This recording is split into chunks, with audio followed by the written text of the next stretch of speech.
is CNN Breaking News. And we begin with breaking news. The on-again, off-again summit between the United States and North Korea is now back on. That's the headline after an historic afternoon at the White House. President Donald Trump met with a top aide to Kim Jong-un in the Oval Office, and they walked out just minutes ago as the cameras rolled, even pausing for a brief photo op. But the relationships are building, and that's a very positive thing.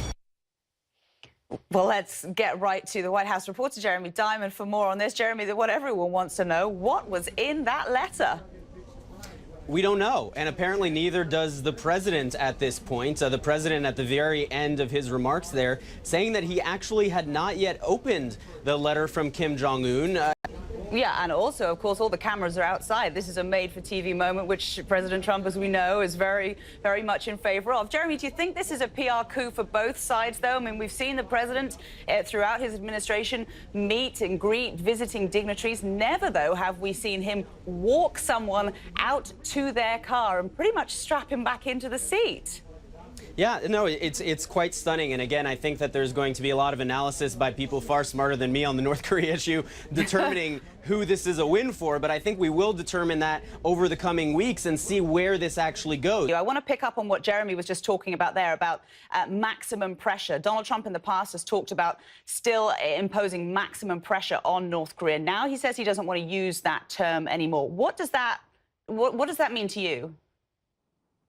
He did say that he mentioned the sanctions, he mentioned how powerful they are, and he did mention in his comments afterward that he had a slew of sanctions that he warned the North Korean that he was prepared to unroll if things don't fall into line.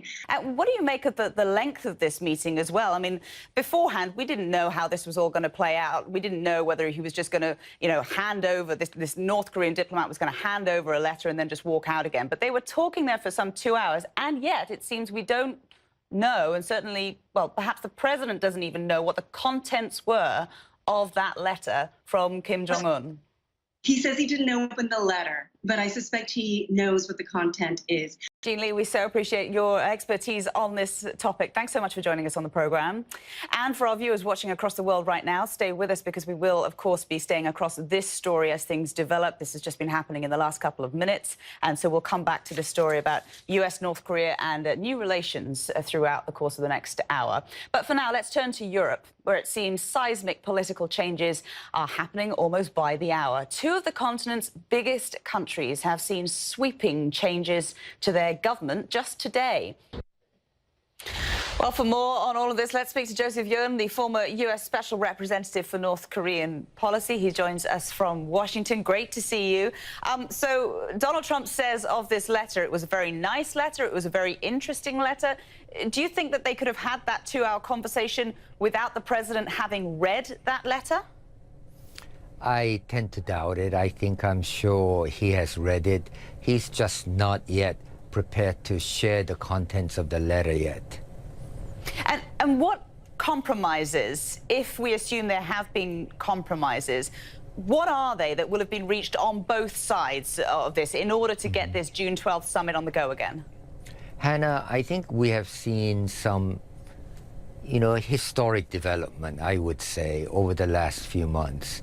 The president speaking very candidly after this meeting took place, speaking to reporters, he said when he was asked about U.S. aid, money potentially going to North Korea as part of these negotiations, he said he didn't foresee much American money going to Pyongyang. He thought that South Korea would take care of that. What do you make of that? Well, I think in terms of private investment, direct investment, in terms of big-ticket items like infrastructure, there is a lot of interest in South Korea.